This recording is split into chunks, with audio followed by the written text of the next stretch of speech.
Feta.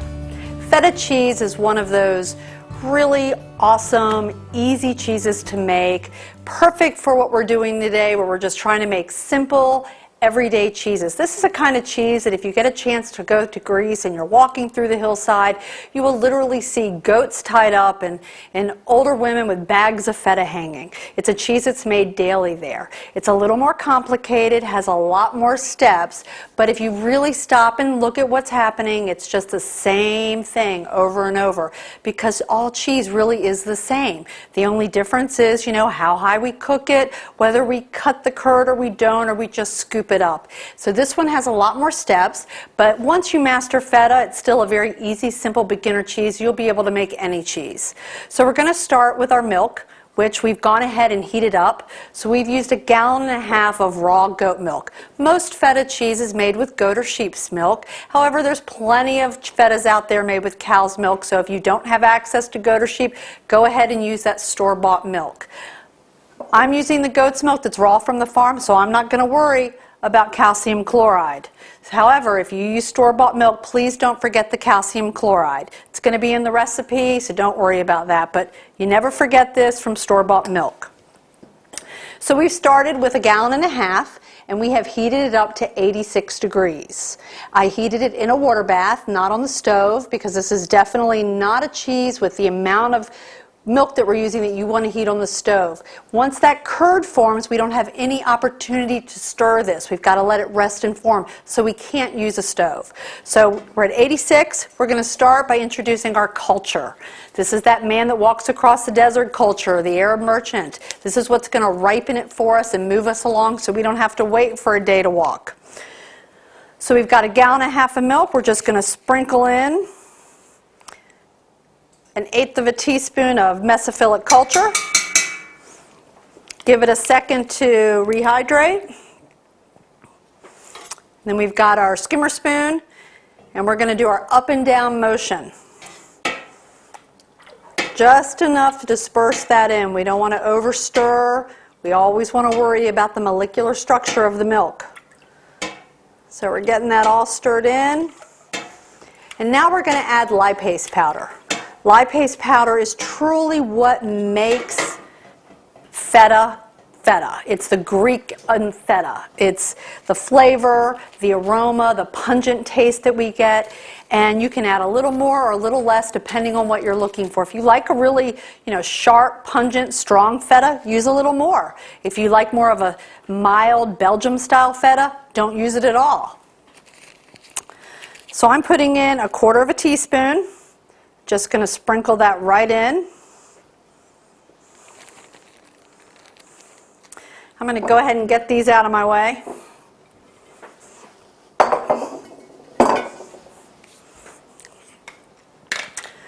So we've gone ahead and put in the lipase. Let's get that good stirring. Again, just up and down. And now we have to let the milk do something called ripen. It has to ripen for an hour, where it's just going to let that mesophilic culture start ripening it, do that little walk across the desert for us, let that lipase get in there and start to give some flavor. And the lipase, technically what it's doing is it's getting in there and splitting up the fatty acids, and that really brings out the flavor. And we all know every time we talk about fat flavors, we're going to get a whole bunch of flavors. So that's really what that lipase does. Lipase is not a vegetarian product. It is from the pancreas of an animal. You have several different ones. The one I choose to use is called kid lipase or pecorino lipase, and it's from a baby goat. It is only used from ruminants, but there is goat lipase and calf lipase and lamb lipase. I prefer always to use goat lipase. It really is the best flavor and the easiest lipase to work with. The other lipases tend to act a lot like flour. So we're going to give this some time to rest.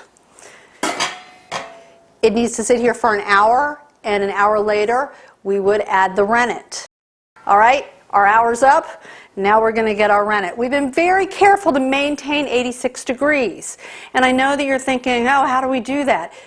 always, the milk will really maintain the temperature. It's really easy. Once you get it up to that temperature, sometimes you'll have problems keeping it at 86.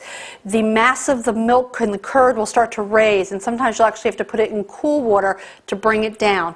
I tell everybody the trick is 2 degrees. Okay? If it gets up to, if your target temperature is 86 and you get up to 88, you're fine. You get down to 84, 85, you're fine. Keep moving forward, okay? But you want to try and stay as close to that target temperature, and that might mean dipping it back into hot water or dipping it back into cool water. So if I was using store-bought milk, now would be the time to add the calcium chloride. You always add the calcium chloride directly before the rennet in every recipe, and it's always the same. 1/4 teaspoon, 1/4 cup per gallon of milk. But we're using our good old farm goat milk here, so we're going to go ahead and just get our rennet in. We always dilute our rennet. I can get into the water. All right. So we're going to use 1/4 cup of water. And we have 1/4 teaspoon of rennet. You want to be careful when you're getting rennet and you go to the store and you buy it from some cheese supply shop. Many of us sell it. There are single strength rennets and double strength rennets. So you always want to make sure you know what you're working with. This is a double strength rennet. That's what most of us are using these days. If you happen to accidentally buy a single strength rennet, you would have to use double the amount. Almost all of your recipes will tell you that. They're going to say SS rennet for single strength or DS rennet for double strength. So we've got a double strength. So I'm just going to pour it in. See how I got that in there? Really moved it around, didn't pour it into one spot. And now I'm going to stir briskly for 15 seconds. And this is an unusual tactic. We don't normally do this. We're going to just stir briskly for 15 seconds. Make sure we get that rennet in there. That rennet is going to start working pretty quickly. It is very powerful stuff. In some recipes, we just use 1 drop. So with this, we put in a whole bunch of rennet. We need to make sure we disperse it. Now that we're stirring it, we need to stop the milk. We stop the milk by turning our ladle sideways and let the milk stop moving so that we can develop a curd. All right. So now we have to wait for the curd development. We're going to put the top on it, being very careful to maintain temperature. If it's too cool, put it back in some warm water. If it's too hot, put it in some cool water. We want to stay as close to that 86 degrees as possible. And we're going to let it sit for between 30 and 40 minutes to form a curd. If you're using store-bought cow's milk, remember this is traditionally goat or sheep milk's recipe, you will have to raise all your temperatures 5 degrees, and it's going to take a little bit longer for that cow's milk to set up. Goat's milk, being naturally homogenized, the molecular structure is different, it makes cheese a little bit faster and a little bit easier than cow's milk. And hopefully, yay, we have curds and whey. If you take a good look in here, we can see that we've got some solid curd in there. We want to take a peek and make sure that we have curds and whey. And we need to make sure that that curd is all the way down through the pot. How do we do that? By doing something called checking for a clean break. This is a term you'll hear all the time in cheese making when you start getting into your firmer cheeses, your hard cheeses. We do that by taking a knife, and we're getting the split where we see just whey coming up. There we go. We're not getting milk coming to the surface. We can check in a couple different places and look for a nice clean break. It's a beautiful clean break. So now that we know we have a clean break, we didn't have milk coming to the surface when we reached in here with our knife, we're going to go ahead and do something called cutting the curd. Cutting the curd, again, one of those everyday practices that you're going to use, a skill that is used in all your hard cheeses and your semi-hard cheeses. So we're just going to go in and we're just going to take the knife and slide it across. We're going to make a checkerboard pattern.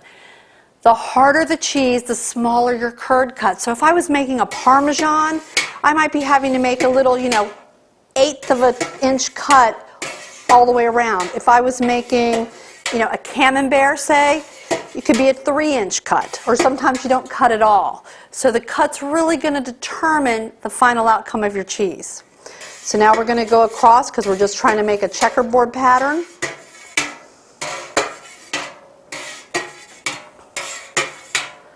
Beautiful.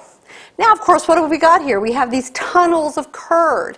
We need to deal with that. We need to have squares. That's our goal. So we're going to do that by going in at an angle. We're just going to go in at an angle all the way around.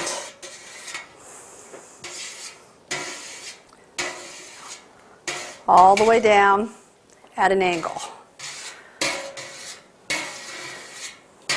Okay. And then over here.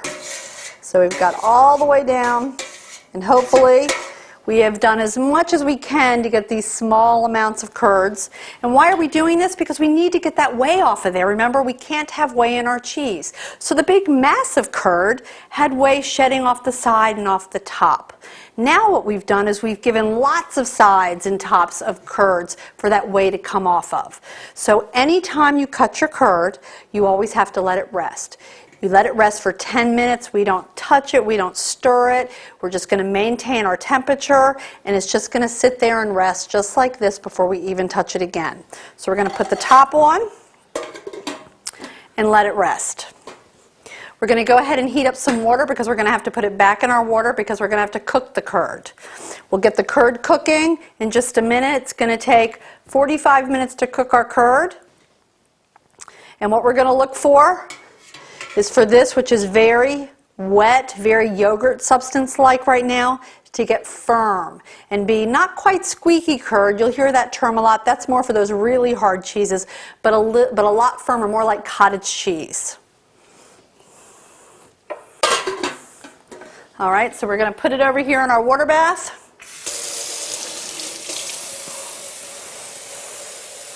Check our temperature. Remember, this is really important with this cheese. You want to maintain that temperature. Stay as close to 86 as possible. And as we're a little low, but we're still within that 2-degree target, so I don't have a problem with that. So I'm not going to worry about getting it in the bath right now. I'm going to let it rest, and then we're going to give it a quick stir and see if we've gotten all of the pieces cut that we needed to cut. We'll just let our water heat up. Getting hot over here. All right. So let's take a little peek. We've let it rest the 10 minutes. And you see when we look in here, we still have some really big pieces, and that's just not going to work for us. So the only way to really do it is to get that knife back out and go through the whole thing, just reaching down and cutting. Reaching down and cutting. Just like this, all the way through it. So we got to get rid of all those pieces. The temperature in this is crucial. It is very important that we maintain 86 degrees. Anytime you're working in a recipe where you're cooking the curd, that period of time where it actually says to cook the curd, you want to be very careful to stay at the target temperature the recipe's calling for, because that really could be the difference between whether you're making a feta in this example or whether you're making a Parmesan or a cheddar, because the only difference up until this point between the cheeses could be that cooking curd temperature. So we're going to go ahead, put the top on it now that we've made sure all of our curd is uniformly cut, and put it back into the water bath because we were at 85, and I want to make sure I get back up to 86 degrees. And we're in the water bath. Our feta is out of the water bath. We maintained it at 86 degrees for the last 45 minutes. And now we're going to take a look and see how wonderful these curds look. Remember just a little while ago, they were big, soft, yogurt-like curds. During the last 45 minutes, they firmed up just from the cooking of the curd. Gives us more of a firm texture, not quite a squeaky curd. If we were working with a really hard cheese, these curds would be literally squeaking in our hands. But this is much firmer, much more like cottage cheese or even ricotta. So throughout the process, I had to come in here and stir it. What you don't want to do is allow your curds to mat. Curds love curd, and they like to knit together and turn into big, giant balls of curd. So we want to get in there about every, 5-6 minutes during the process and just take your ladle and break them up. See, here's one trying to mat together. You just break them up. That's all you have to worry about, because you want to keep them as separate as possible, so when we go to mound them together, mash them together, they're doing it on our terms, and they haven't done it on their own, so we can make sure they're fully cooked throughout. So these look great. So now what we have to do is hang them. So we're going to grab a colander and our drain bag. Feta whey is a wonderful way to use if you decide to go ahead and try and make real old school ricotta. You're not going to get a lot. If you tried to turn this into ricotta like this is true whey ricotta, you'd probably get about a half a cup, but it is pretty amazing stuff. So we can go ahead and just pour off an initial amount of whey. We don't want to dump this whole thing in. It'll make a huge mess. We can just pour off our whey.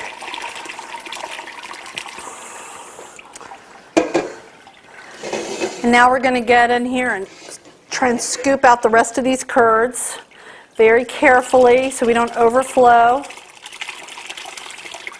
Remember, curd equals cheese. The more curd, the more cheese. So you don't want to waste any.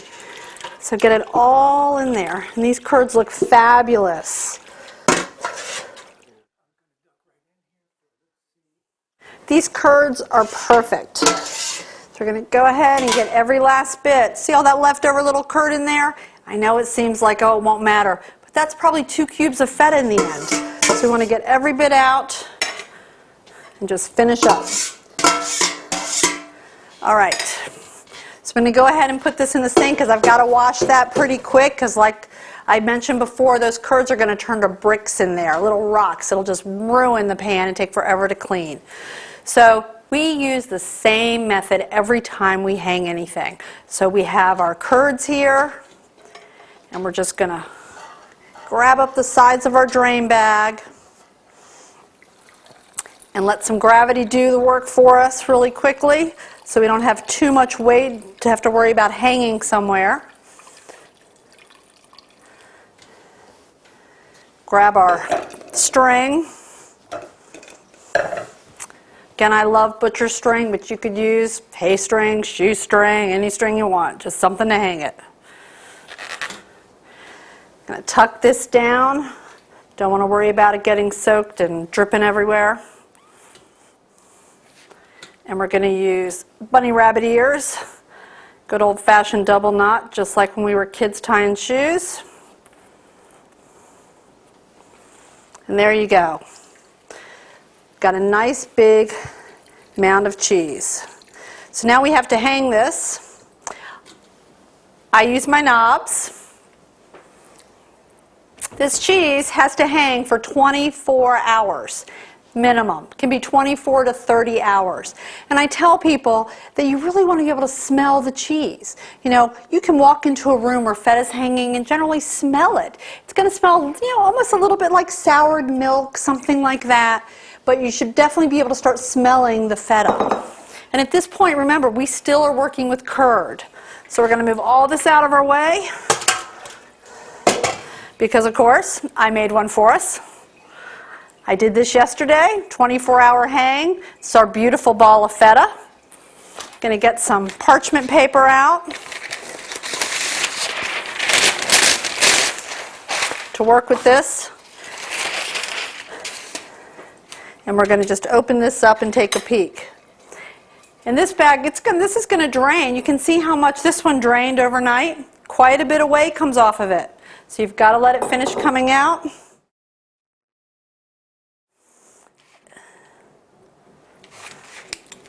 Let's move this stuff. So you want to be careful when you open these things, because they're going to drain some whey out still, because this is still curd. We are not done. We have not made cheese yet. You're still working with curd.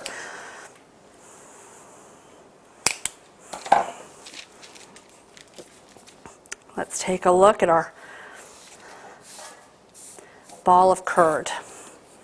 So one of the things you're going to notice here is that There's some smooth sides and there's some lines. What happened with this cheese is I didn't leave it just hanging for 24 hours. If I left it completely without touching it for 24 hours, something would have happened. It would have sunk down and it would have developed a puddle in the middle of whey, and it would have started having these lines coming up of curd all the way up, so that when we opened it, we would have big chunks of curd in a puddle like a little river of whey. So we've got to get in there about 4 hours after you hang it. You hang it for 4 hours, you come back, you take it, and just flip it upside down. Just flip it over and retie it and rehang it. And that's going to give you a good solid ball of cheese that you don't have to worry about. So we've got it hanging just like this. So now that we know that we've got a good ball of cheese, we're going to get rid of our drain bag. And the first thing we have to do is salt it. Salt again, super important. Salt on this cheese is really, really important because one, it's feta, it's a salty cheese, but two, we have to make sure that we don't have any mold growth because this is still curd. We're not going to be cheese for another week. So we're going to start right here by salting it all over. It's going to help pull out any remaining whey that might be in there. Give it a good salt. All right, so now we are going to take Tupperware, any Tupperware. I happen to like this one because they've got these little feet on there. And the little feet I call whey catchers because for the next 3 days we have to continue to remove the whey from this curd. So we're going to get this ready. We're going to get a knife. When you first start making feta, until you've really made it 5 or 6 times really well, just make cubes of feta. It can be very difficult to make a big block of feta and have the whey remove appropriately so that you don't end up with a soured out bitter cheese. So we're just going to give this feta a slice.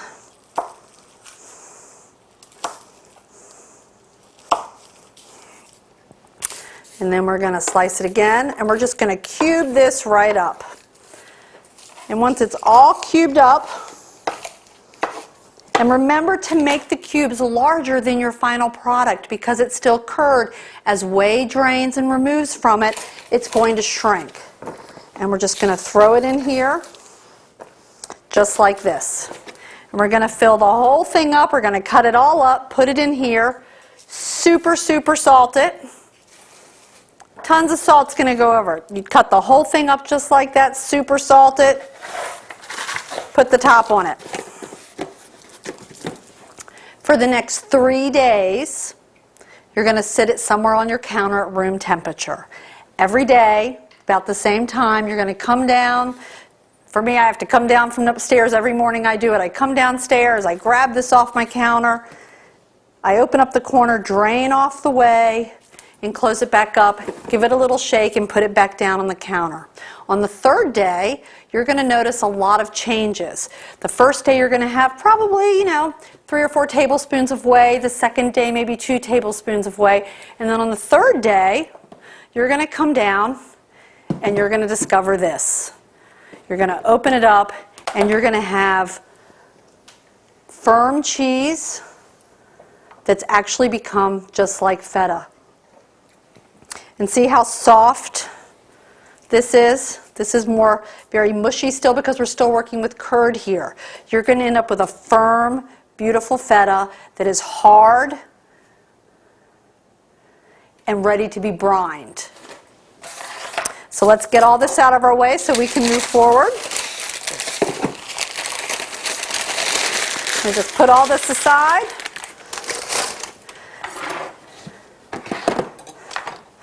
So now, we've waited our 3 days. Every morning I came downstairs and I drained it. So every morning you go into the kitchen, you're going to drain that whey off. On the 3rd day, there might be a little bit of whey left. You're going to leave it there. Don't worry about it. And you're going to get a container. I like to use half-gallon jars. If you make a whole recipe, it's going to fill a gallon jar, so it's a lot of feta. But the great thing about feta is it lasts a year. As long as it's in the brine, it is happy and will stay in the refrigerator. Now we're going to add our brine. The brine is made up of a half a cup of kosher salt and a half a gallon of water. We boil it, let it cool before we add it to our cheese. Make sure all of the salt's completely dissolved. So now we're on the third day of our cheese. We definitely feel a firm texture. If on that third day it was still soft or squishy, you may have to give it another 6 or 7 hours or maybe add more salt. We're going to add this right into our jar and then cover it with the brine.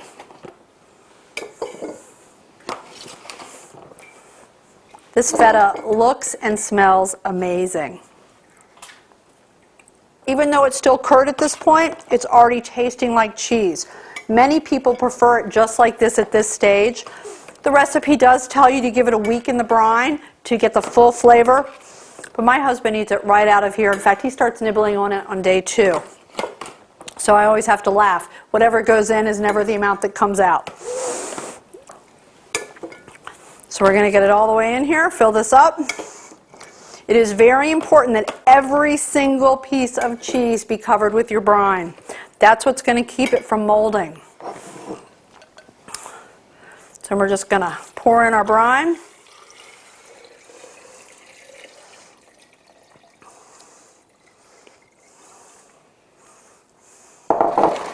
It's exactly what we want it to look like today.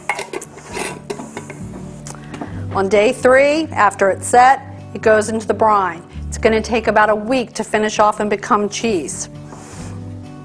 During this week, it's going to firm up a little bit more. It's going to get some of that salt flavor from the brine, and it's going to be absolutely wonderful and ready to use in all of your favorite recipes.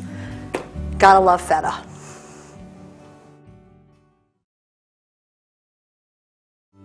We've let this feta sit for a week, and now look at it. You can see the change in the color from when we first put it in here. Originally, it was very clear like water. After the week, the brine has really started to develop, the flavor of the cheese has developed, and it's come out, and this is exactly what you want it to look like. It's going to have this slight yellow color, and that's perfectly normal. And it will live in this brine in your refrigerator for up to a year. Of course, we're going to take this cheese and really quickly turn it into one of my absolute favorite gifts and one of my favorite things to eat, marinated feta. So we're going to start with just a jar. We have some Italian herbs, oregano, garlic, rosemary, a variety of peppercorns, some red pepper flakes, some bay leaves, wonderful Kalamata olives, some green olives, and a combination of olive oil and canola oil. And the reason why we do this combination is that olive oil by itself, which of course is wonderful and what we really want to eat, the olive oil will coagulate and look really unattractive in your jar. So we always do a little trick, kind of sneak in some canola oil. It's always the same recipe. It's a 1/4 cup of canola oil to 3/4 cup of olive oil, and that's going to give you this nice smooth oil that won't coagulate. And then of course some salt and pepper, and we're just going to decorate it up with some rosemary and some bay leaves. So we're going to go ahead and start by taking a rosemary sprig. Let's get a good measurement of it. Put that in here, and we're going to start with some olives on the bottom. Just get a good amount of olives in there because it'll look so pretty. I'm going to pull this thing out because it wants to fall down on us. And then we're going to scoop out some feta. Really important, what I'm not going to do is put my hands in here. If I put my hands in this feta that I've just had in the olives or in anything else, it's going to foul my brine. So it's really important to keep the integrity of my brine intact. So whenever you work in your feta, you want to work with a clean spoon. I generally never bring my entire batch of feta into the house, because if I do that and people dig in, it's going to foul the brine. So just bring in the amount that you know that you're going to want to use. So we'll put a few cubes of that in. Get a couple more. Get it nice and balanced. Now we'll add some green olives. Starting to look pretty. All right, get some more feta. And it's okay that a little bit of brine's going in there because that oil's going to go in it.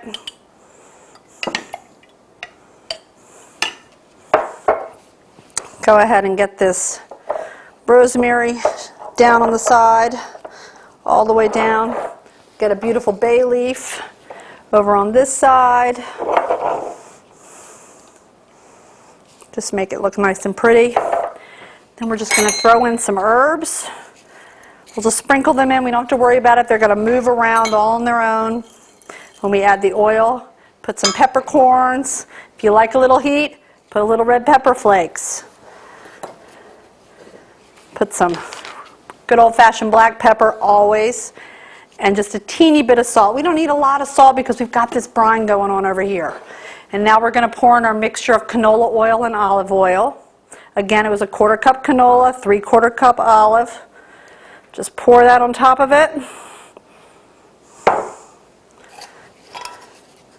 Take a top. There we go. Beautiful, beautiful presentation, beautiful gift, and of course delicious to eat. Then of course if you just want to throw out something simple, so we can see how these have really firmed up during the week. We've got beautiful crumbled feta with a few olives, a little bit of herbs, drizzle of olive oil. I'm pretty sure that's my snack. Absolutely delicious. I want to thank you so much for joining me here in the kitchen at Standing Stone Farms, and I really hope that you've got all the skills necessary to take the wonderful journey into cheese making. Please visit our website, standingstonefarms.com, where we sell all of the cheese making ingredients and supplies you'll need for your home cheese making adventure. Happy cheese making.